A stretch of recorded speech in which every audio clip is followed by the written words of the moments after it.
The politics of Saudi Arabia takes place in the context of an absolute monarchy, where the King of Saudi Arabia is both head of state and the head of government, but decisions are, to a large extent, made on the basis of consultation among the senior princes of the royal family and the religious establishment. The Qur'an is declared to be the constitution of the country, which is governed on the basis of Islamic law. Government is dominated by the vast royal family, the Saud, which has often been divided by internal disputes and interfactions. The members of the family are the principal political actors. Political participation outside of the royal family is limited, but there has been pressure for some time to broaden participation. In recent years, there has been a rise in Islamist activism, which has also resulted in Islamist terrorism. According to at least some observers, traditionally issues such as foreign policy, national defense, and international affairs have been the purview of the state in Saudi Arabia, while justice, education, and family matters, being related to religion, had been handled by the religious establishment. However, in recent years, the Saudi state has been working to reclaim control of these areas. Constitution. Saudi Arabia is an absolute monarchy, although, according to the basic law of Saudi Arabia adopted by royal decree in 1992, the king must comply with Sharia and the Qur'an. The Qur'an and the Sunnah are declared to be the country's constitution. There is no legally binding written constitution and the Qur'an and the Sunnah remain subject to interpretation. This is carried out by the ulama, the Saudi religious establishment. National government. The government of Saudi Arabia is led by the monarch, King Salman, who acceded to the throne in January 23, 2015. No political parties or national elections are permitted, and according to The Economist's 2010 Democracy Index, the Saudi government was the seventh most authoritarian regime from among the 167 countries rated. Government is dominated by the royal family. The king the basic law specifies that the king must be chosen from among the sons of the first king, Abdulaziz Al Saud, and their male descendants subject to the subsequent approval of religious leaders. In 2007, an allegiance council was created, comprising King Abdulaziz's surviving sons plus a son of each his deceased sons, to determine which member of the royal family will be the heir apparent after Prince Mohammed, who is the current crown prince, either dies or accedes to the throne. The king combines legislative, executive, and judicial functions, and royal decrees form the basis of the country's legislation. The king is also the prime minister, and presides over the Council of Ministers, which comprises the first and second deputy prime ministers and 23 ministers with portfolio and 5 ministers of state. The king makes appointments to and dismissals from the council, which is responsible for such executive and administrative matters as foreign and domestic policy, defense, finance, health, and education, administered through numerous separate agencies. There is also a 150-member consultative assembly, appointed by the king, which can propose legislation to the king but has no legislative powers itself, including no role in budget formation. The government budget itself is not fully disclosed to the public. Fully 40% is labeled other sectors. Although, in theory, the country is an absolute monarchy, in practice major policy decisions are made outside these formal governmental structures and not solely by the king. Decisions are made by establishing a consensus within the royal family. In addition, the views of important members of Saudi society, including the ulama, leading tribal sheikhs, and heads of prominent commercial families are considered. As an absolute monarchy, the personality and capabilities of the reigning monarch have an impact on the politics and national policies of the country. King Saud was considered incompetent and extravagant, and his rule led to an economic and political crisis that resulted in his forced abdication. King Faisal was a modernist, who favored economic, technological and governmental progress but was also politically and religiously conservative. He directed the country's rapid economic and bureaucratic development of the early 1970s, but also made concessions to the religious establishment, and abandoned plans to broaden political participation. King Khalid left government largely to his crown prince, Fahd, who succeeded him as king. Prince Saud was a talented administrator who initiated significant industrial development in the kingdom. He was regarded by many as the father of the country's modernization. However, during the last 10 years of his reign, ill health prevented him from fully functioning. In the absence of a king who could provide strong central leadership, the state structure began to fragment and the country stagnated. King Abdullah, who came to the throne in 2005, was seen as a reformer and has introduced economic reforms and made modernizing changes to the judiciary and government ministries. Royal family The royal family dominates the political system. The family's vast numbers allow it to hold most of the kingdom's important posts and to have an involvement and presence at all levels of government. The number of princes is estimated to be anything from 7,000 upwards, with the most power and influence being wielded by the 200 or so male descendants of King Abdulaziz. The key ministries have historically been reserved for the royal family, as are the 13 regional governorships. With the large number of family members seeking well-paying jobs, critics complain that even middle management jobs in the kingdom out of reach for non-royal Saudis, limiting upward mobility and incentive for commoners to excel. The one exception to this rule was Khaled al-Tawri, Secretary-General of the court and King Abdullah's copyright Monarchy. He was a commoner and immensely powerful, which meant he was despised by most royals, especially the Saudaris, who sacked him as soon as the old king died. Long-term political and government appointments result in the creation of power fiefdoms for senior princes. Examples include King Abdullah, who was the commander of the National Guard from 1963 until 2010, when he then appointed his son to replace him. Crown Prince Sultan, was Minister of Defense and Aviation from 1962 to 2011.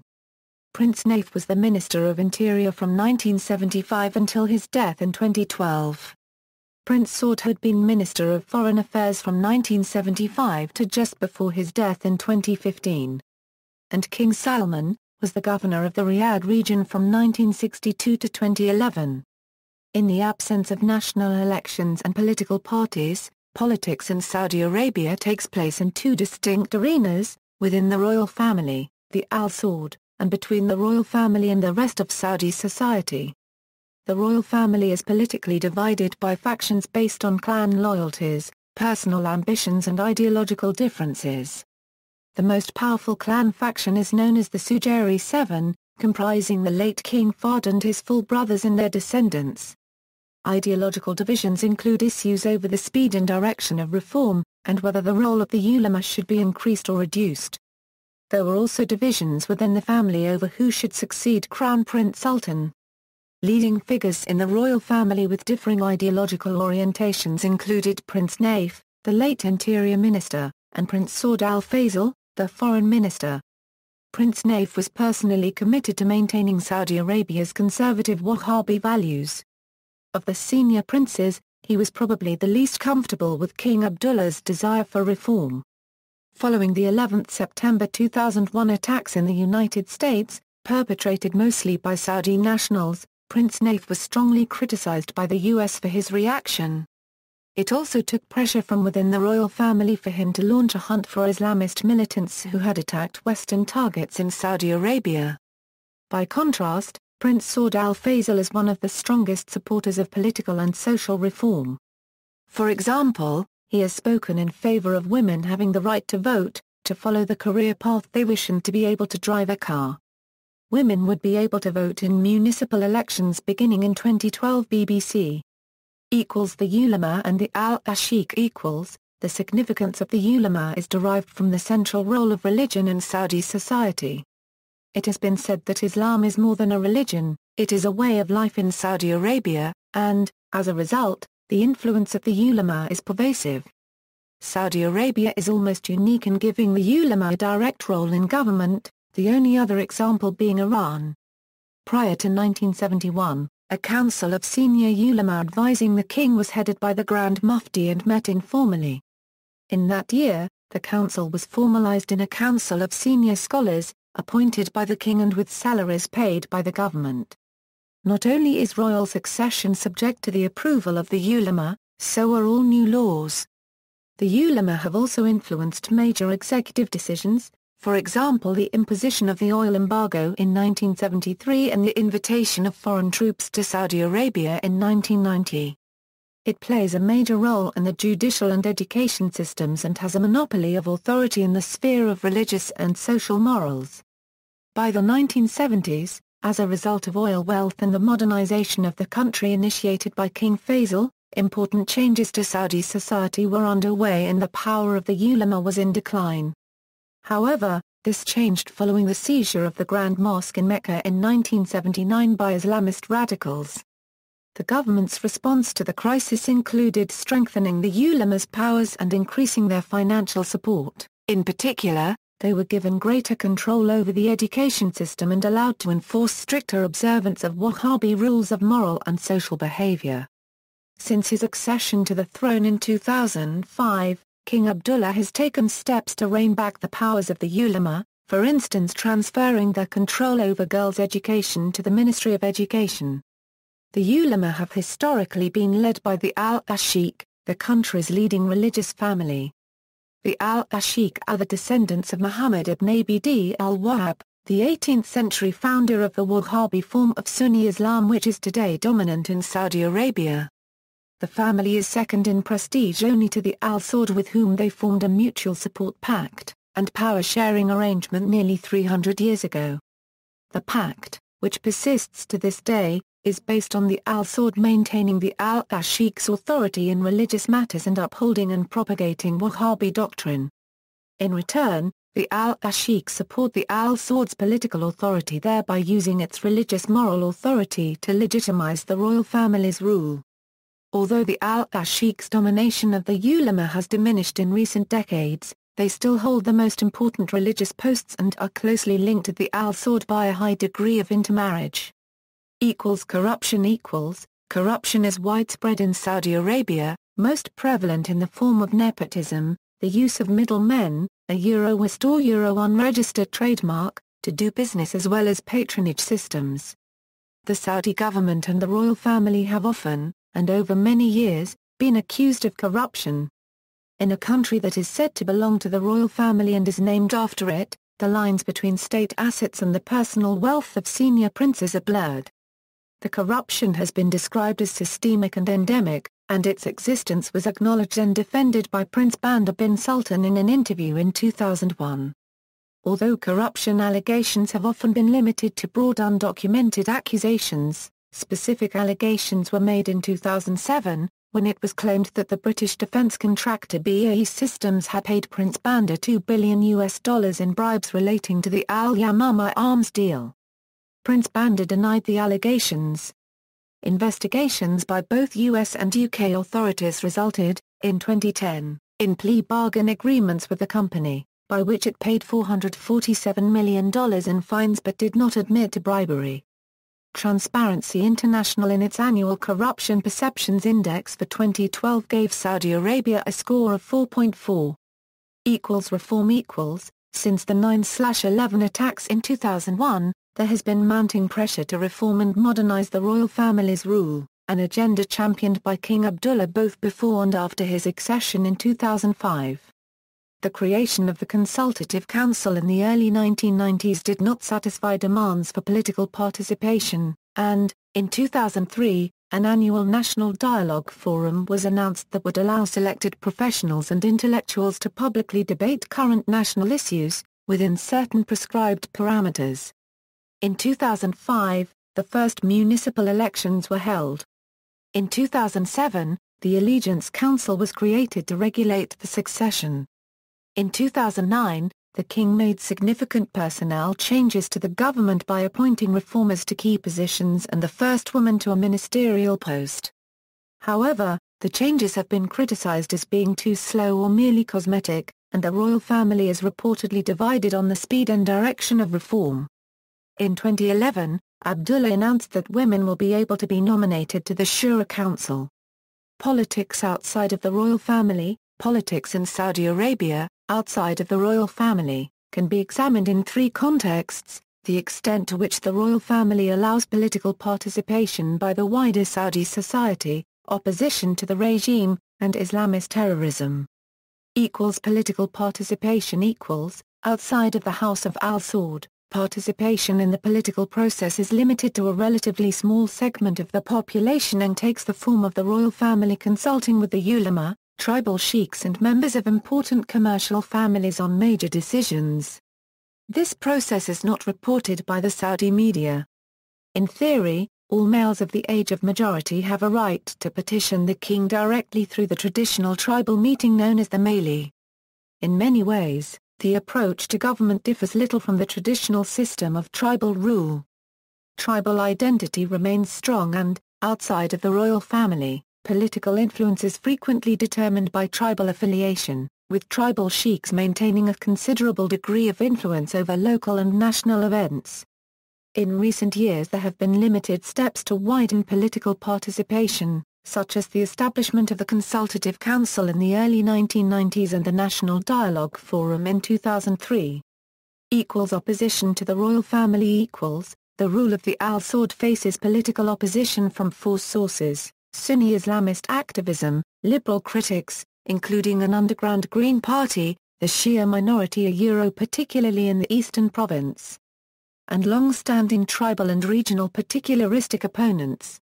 Of these, the Islamic activists have been the most prominent threat to the regime and have in recent years perpetrated a number of violent or terrorist acts in the country. However, open protest against the government, even if peaceful, is not tolerated. On January 29, 2011, hundreds of protesters gathered in the city of Jeddah in a rare display of protest against the city's poor infrastructure after deadly floods swept through the city, killing 11 people. Police stopped the demonstration after about 15 minutes and arrested 30 to 50 people. Islamist terrorism. Osama bin Laden and 15 out of the 19 and 9/11's hijackers were Saudi nationals, and former CIA Director James Woolsey described Saudi Arabian Wahhabism as the soil in which Al-Qaeda and its sister terrorist organizations are flourishing. According to a 2009 U.S. State Department communication by Hillary Clinton, United States Secretary of State, donors in Saudi Arabia constitute the most significant source of funding to Sunni terrorist groups worldwide. Part of this funding arises through the zakat required to be paid by all Saudis to charities, and amounting to at least 2.5% of their income. Although many charities are genuine, others, it is alleged, serve as funds for money laundering and terrorist financing operations. While many Saudis contribute to those charities in good faith believing their money goes toward good causes, it has been alleged that others know full well the terrorist purposes for which their money will be used. Arab Spring protests. Since 2011, Saudi Arabia has been affected by its own Arab Spring protests. In response, King Abdullah announced on February 22, 2011 a series of benefits for citizens amounting to $36 billion, of which $10.7 billion was earmarked for housing. No political reforms were announced as part of the package, though some prisoners indicted for financial crimes were pardoned. On March 18 the same year, King Abdullah announced a package of $93 billion, which included 500,000 new homes to a cost of $67 billion, in addition to creating 60,000 new security jobs. The lack of critical thought in the education system has been cited by some as the reason why fewer protests occurred in the kingdom. Regional government. The kingdom is divided into 13 regions, which in turn are divided into numerous districts. Regional governors are appointed, usually from the royal family, and preside over one or more municipal councils, half of whose members are appointed and half elected. The governors are responsible for such functions as finance, health, education, agriculture, and municipalities. The consultative principle operates at all levels of government, including the government of villages and tribes. The governors act as regional mini-kings, sitting in majlises, hearing grievances and settling disputes. Municipal elections. In February 2005, the first elections in Saudi Arabian history were held. The elections for virtually powerless municipal councils were for half the seats. Women were not allowed to stand for office or to vote. In Riyadh, the number of registered voters did not exceed 18% of those eligible to vote, representing only 2% of the city's population. there was evidence of much greater interest in the Shia community of the eastern province. Women will be allowed to vote beginning in 2012, as King Abdullah announced in the opening speech of the new term of the Shura Council. In 2005, candidates tended to be local businessmen, activists and professionals. Although political parties were not permitted, it was possible to identify candidates as having an Islamist orientation, a liberal agenda or reliant on tribal status. The Islamist candidates tended to be backed by public figures and the religious establishment and won most of the seats in the Saudi cities such as Riyadh, Jeddah, Medina, Tabaik and Taif. Candidates with Western sympathies or any suspicion of secularism lost out heavily to hardline conservatives who were endorsed by the local religious establishment. This demonstrated to some that rather than being a conservative force holding back the country, the royal family was more progressive than the Saudi population as a whole. In 2007, a Saudi commentator noted that the municipal councils were proving to be powerless. Nevertheless, the elections represented an important step in modernizing the regime. Although male-only municipal elections were held again on September 29, 2011, Abdullah announced that women will be able to vote and be elected in the 2015 municipal elections.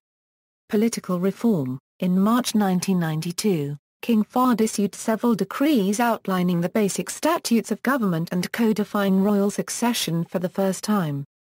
The king's political reform program also provided for the establishment of a national consultative council, with appointed members having advisory powers to review and give advice on issues of public interest. It also outlined a framework for councils at the provincial or emirate level. In September 1993, King Fahd issued additional reform decrees, appointing the members of the National Consultative Council and spelling out procedures for the new council's operations. He announced reforms to the Council of Ministers, including term limitations of 4 years and regulations to prohibit conflict of interest for ministers and other high-level officials. The members of 13 provincial councils and the council's operating regulations were also announced. The membership of the Consultative Council was expanded from 60 to 90 members in July 1997, to 120 in May 2001, and to 150 members in 2005. Membership has changed significantly during each expansion of the Council, as many members have not been reappointed. The role of the Council is gradually expanding as it gains experience. Saudi municipal elections took place in 2005 and some journalists saw this as a first tentative step towards the introduction of democratic processes in the kingdom, including the legalization of political parties. Other analysts of the Saudi political scene were more skeptical. Islamist candidates, often businessmen, did well, but in practice had little real power. In 2009, promised new elections and hopes for female suffrage in them were postponed for at least 2 years. On February 15, 2009, in a reshuffle, King Abdullah removed Sheikh Ibrahim bin Abdullah Al Ghait from his position as president of the Commission for the Promotion of Virtue and the Prevention of Vice.